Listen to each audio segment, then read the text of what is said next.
ஒரு ஆண்களுடைய மொபைல் நம்பர்ல 99 அப்படின்னு ஆரம்பிக்குதுன்னா அவர் நல்லா சிறப்பானவர்.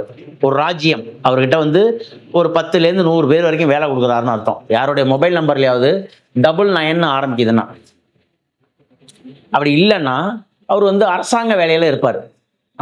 அரசாங்க வேலை இல்லை இராணுவம், மிலிட்ரி, உயரதிகாரி இந்த மாதிரி பதவியில் இருப்பார். இல்லாட்டி நிறைய சொத்து, நிறைய கான்ட்ராக்ட், ரியல் எஸ்டேட்டு, இல்லாட்டி அரசியலில் இருப்பார், அரசாங்கத்தில் இருப்பார், இல்லாட்டி 100 பேருக்கு வேலை கொடுப்பார். இந்த மாதிரி 99 இருக்கக்கூடிய நம்பர். இந்த நம்பர் வந்து யார்கிட்ட இருக்கோ ஒரு ஒரு ஈகோ, ஒரு கெத்து, ஒரு திமிர் இருக்கும் அவங்கள்ட்ட. ஓ நான் சொல்றதை மட்டும் கேளு, நீ பேசாத அப்படின்னு சொல்லுவாங்க. இந்த 99ங்கிற நம்பரு ஒரு ராஜ்யம். இதை பற்றி இன்னும் தெரிஞ்சுக்கணும் அப்படின்னா ஃபுல் வீடியோக்கான லிங்க் ரிலேட்டட் வீடியோஸில் இருக்கு, செக் பண்ணிக்கோங்க. நான் வந்து 10 பேருக்கு வேலை கொடுக்குறேன், நான் சொல்றதை மட்டும் நீ கேளு, நீ வந்து எனக்கு புத்திமதி சொல்லாத, அட்வைஸ் பண்ணாதன்னு அவர்கிட்ட ஒரு செவ்வாயினுடைய போர்க்குணம் 9னா செவ்வாய், இந்த செவ்வாயினுடைய போர்க்குணம் வந்து அவர்கிட்ட இருக்குங்கிறேன். ஸோ இதே நம்பரு ஒரு பெண்கள் வச்சிருந்தாங்கன்னா, இந்த 99 ஒரு பெண்கள் வச்சிருந்தாங்கன்னா அந்த வீட்டில் சண்டை தான், பிரச்சனை தான்.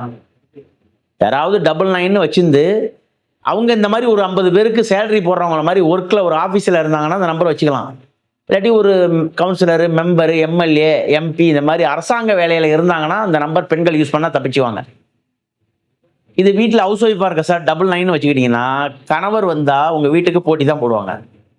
நீங்கள் கணவரை திட்டுவீங்க, இல்லாட்டி உங்கள்கிட்ட ஒரு ஈகோ, உங்கள்கிட்ட ஒரு ஒரு ஆணவ அதிகாரம். ஆனால் இப்போ சொன்னல இந்த நம்பர் வந்து பெண்கள் வச்சுக்கூடாது. 99 யாருக்காவது நம்பர் இருந்ததுன்னா பாருங்கள், தேவையில்லாத மனக்குழப்பம், உடம்புல பிபி, ரத்த கொதிப்பு வந்துடும்.